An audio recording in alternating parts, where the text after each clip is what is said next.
नवी मुंबई महानगरपालिकेच्या निवडणुकीच्या निमित्ताने अजित पवार गटाने पुन्हा एकदा मोर्चेबांधणी करायला सुरुवात केलेली आहे आणि येत्या काळामध्ये काही मोठे पक्षप्रवेश जे आहेत अजित पवार गटामध्ये पार पडलेले आहेत। येत्या काळामध्ये सुद्धा राष्ट्रवादी काँग्रेसकडून मेळावा जो आहे वाशीमध्ये होत आहे। आपल्यासोबत जिल्हाध्यक्ष नामदेव भगत आहे, त्यांनी सुद्धा सपाटा लावलेला आहे पक्षप्रवेशाच्या कार्यक्रमानिमित्ताने। थेट नामदेव भगत सर, पक्षप्रवेश जे आहेत 2 आठवड्यात मोठमोठे पार पडलेले आहेत, ठाण्यात पार पडलेले, प्रदेश कार्यालयात पार पडले, कोण नेते एवढे आलेले ते पण थेट तुम्ही शिंदे गटाला आणि भाजपला धक्का दिलेला आहे। नाही, आम्ही कोणाला धक्का वगैरे हा काय प्रकार नाही आहे। ज्याला ज्याला आवडतो तो आपल्या पक्षामध्ये येत असतो। माझा स्वभाव आणि सरळपणा आणि खोटं अजिबात न बोलणं आणि माझं जे कार्य आहे, मी का आमदार खासदार मंत्री किंवा महापौर वगैरे नाही आहे, परंतु जेवढं मी कामं केलेले आहेत सिडकोचा डायरेक्टर असताना किंवा नगरसेवक असताना, विरोधी पक्षनेता असताना, तर लोकांना आता वाटू लागलं खऱ्याच्या लोक मागे उभं राहावं असं प्रत्येकाला वाटतं। आणि म्हणून भारतीय जनता पार्टीचे अनुसूचित जातीचे महाराष्ट्राचे उपाध्यक्ष रमेश रोकडे आणि त्याचबरोबर त्यांचे सर्व सहकारी, त्याच्यामध्ये एक वकील आहेत, त्याच्यानंतर बरेचसे पदाधिकारी त्या ठिकाणी आहेत, असे शेकडो कार्यकर्ते त्या दिवशी प्रवेश नेरूळमध्ये झाला। त्याचबरोबर नेरूळ ईस्टमध्ये म्हणजे नेरूळ पूर्व या विभागामधले शिंदे गटातले जवळपास 100च्या वर कार्यकर्ते आपल्या बरोबर आले। आता isakal.com आहे देशातील नंबर 1 ची मराठी न्यूज वेबसाईट। प्रत्येक अपडेटसाठी isakal.com ला नक्की भेट द्या। शिंदे म्हणून सोशल मीडियाचा तो प्रमुख होता आणि त्याचबरोबर अब्दुल शेख हा उपशहर प्रमुख होता आणि त्याचबरोबर नवनीत सिंग हा देखील उपशहर प्रमुख होता आणि एक शाखा प्रमुख आणि एक उपशाखा प्रमुख अजय सिंग आणि नस्ती खान असे बरेचसे कार्यकर्ते आता पक्षामध्ये प्रवेश केलेला आहे। आणि म्हणून फार काय दिखावा किंवा फार काय लोकांना दाखवण्यापेक्षा शांततेत आपला कार्य सुरू आहे। माननीय अजितदादा असतील, तटकरे साहेब असतील, परांजपे साहेब असतील, यांच्या मार्गदर्शनाखाली मी या विभागामध्ये काम करतो आणि निश्चितपणे 25 वर्ष नगरसेवक आहे, 4 वर्ष परिवहन सदस्य आहे आणि वेगवेगळ्या क्षेत्रामध्ये मी काम करतोय। आणि त्याचबरोबर त्यांची जो माझा अनुभव आहे, 37 वर्ष मी एक सामाजिक क्षेत्रात, राजकीय क्षेत्रात, शैक्षणिक क्षेत्रात, युनियन क्षेत्रात काम करतो आणि ते पण कुठलंही मानधन न घेता किंवा कोणाच्याकडून काही अपेक्षा न ठेवता करतोय। आणि म्हणून मला best corporate best speaker award मिळाले महापालिकेमध्ये। तर निश्चितपणे मला या ठिकाणी सांगायचं आहे लोकांना की ज्यांना ज्यांना सरळ मार्गी राजकारण करायचं असेल त्यांनी नवी मुंबईमध्ये राष्ट्रीय अध्यक्ष अजित पवार साहेब, महाराष्ट्र राज्याचे मुख्यमंत्री, उपमुख्यमंत्री आणि त्याचबरोबर प्रांताध्यक्ष सुनील तटकरे साहेब आणि परांजपे साहेब यांच्या नेतृत्वाखाली या ठिकाणी मी काम करतो।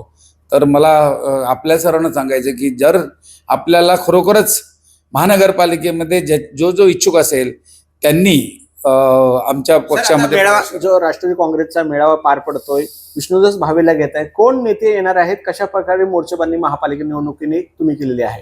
नाही, नेते कोण येतील या संदर्भात आता लगेच निश्चित आम्ही सांगू शकत नाही, परंतु विष्णुदास भावे निश्चितपणे भरून जाईल एवढे कार्यकर्ते त्या ठिकाणी जमा होतील। आणि म्हणून आवाज दाखवायचा नाहीये, परंतु क्रिया त्या ठिकाणी होईल। आणि म्हणून मला सांगायचं आहे की आमच्याकडे छोटे छोटे कार्यकर्ते, लोकांना वाटतं की राष्ट्रवादी पार्टीमध्ये फार काही दिसत नाही, परंतु बऱ्याच ठिकाणी बांडगोलं अशी असतात, म्हणजे कोणाच्या नेतृत्वाखाली अशी मी मोठा आहे अशी सांगणारे आपल्याला बरेच दिसतील, परंतु आमच्या पक्षामध्ये जी लोक आहेत ती प्रामाणिक आहेत आणि निश्चितपणे भले ती छोटी दिसत असतील आपल्याला, परंतु नवी मुंबईच्या जनतेने बऱ्याच वेळेला महानगरपालिकेमध्ये सत्ता दिलेल्या आहेत, तर एकदा आमच्याकडे देऊन बघावी आणि निश्चितपणे त्या ठिकाणी नवीन काहीतरी करून दाखवू।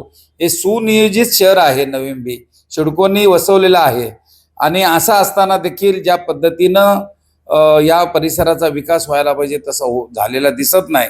आणि म्हणून या वेळेला नवी मुंबईची जनता आमच्या बरोबर, मतदार आमच्या बरोबर राहतील आणि आमचे उमेदवार भरपूर निवडून येतील। सर, शिवसेना भाजपामध्ये संघर्ष नवी मुंबईमध्ये, राष्ट्रवादी काँग्रेसची भूमिका काय असणार, कुणासोबत युतीचा पॅटर्न तुम्ही ठरवणार आहात? मी तर याच्या आधीच सांगितलं होतं, देवाला प्रार्थना केली होती यांची भांडणं दोघांची मिटू द्या, परंतु ह्यांची भांडणं आता तिसऱ्यांचं पण चालू आहे. म्हणजे नाईक साहेब, मंदाताई, नाईक साहेब, शिंदे साहेबांचे गट, अशी यांची भांडणं सुरू आहेत. वास्तविक पाहता यांना जनतेची कामं करण्यासाठी जनतेने निवडून दिलेलं आहे, परंतु तसं होताना दिसत नाही. यांच्याच मारामाऱ्या कमी होत नाही आणि म्हणून यांचे मतभेद सारखे होत असतात आणि म्हणून जनतेचं नुकसान होतं, जनतेचं काम होत नाही. अधिकारी मात्र याचा फायदा घेतात आणि त्यांचं काम बरोबर चालू आहे. आता मी काहीतरी वसई विरार साईडला का कुठेतरी आयुक्त आणि त्यांचे अधिकारी पकडले गेले पैसे स्वीकारताना, आणि म्हणून आपल्या महानगरपालिकेत अशी परिस्थिती येऊ नये. अधिकाऱ्यांनी सावध व्हायला पाहिजे आणि म्हणून कोणी ते कॉईन बॉक्स त्या पहिले कॉईन बॉक्स आपला टेलिफोन होता, असं टाकल्याशिवाय तो फोन वाजत नव्हता, तसं पैसे घेतल्याशिवाय ह्या महानगरपालिकेमध्ये लोकांची कामं होताना दिसत नाही. आणि तिकडं मात्र दोन्ही आमदार, खासदार आणि मंत्री महोदय यांचं लक्ष त्या ठिकाणी दिसत नाही. हे होते नामदेव भगत. त्यांनी असं सांगितलंय नवी मुंबईच्या प्रश्नांवर ज्या लोकांची कामं व्हायला पाहिजे होती नवी मुंबई महानगरपालिके ती होताना दिसून येत नाही आणि लोकप्रतिनिधींचं याकडे दुर्लक्ष आहे का, असाच प्रश्न या निमित्ताने उपस्थित आहे. तसेच येत्या काळामध्ये महानगरपालिकेच्या निवडणुकी दृष्टीने अजित पवार गटाचे जिल्हाध्यक्ष नामदेव भगत मोर्चेबांधणी करताना दिसून येत आहे. कॅमेरामॅन ज्ञानेश्वर वाडेसह विकास मिळे, साम टीव्ही. देश विदेशातील प्रत्येक घडामोडींचे लाईव्ह अपडेट मिळवण्यासाठी आता साम टीव्हीच्या सर्व सोशल मीडिया प्लॅटफॉर्मला लाईक, फॉलो आणि सबस्क्राईब करा. तसंच सर्व नोटिफिकेशनसाठी बेल आयकॉन प्रेस करायला विसरू नका.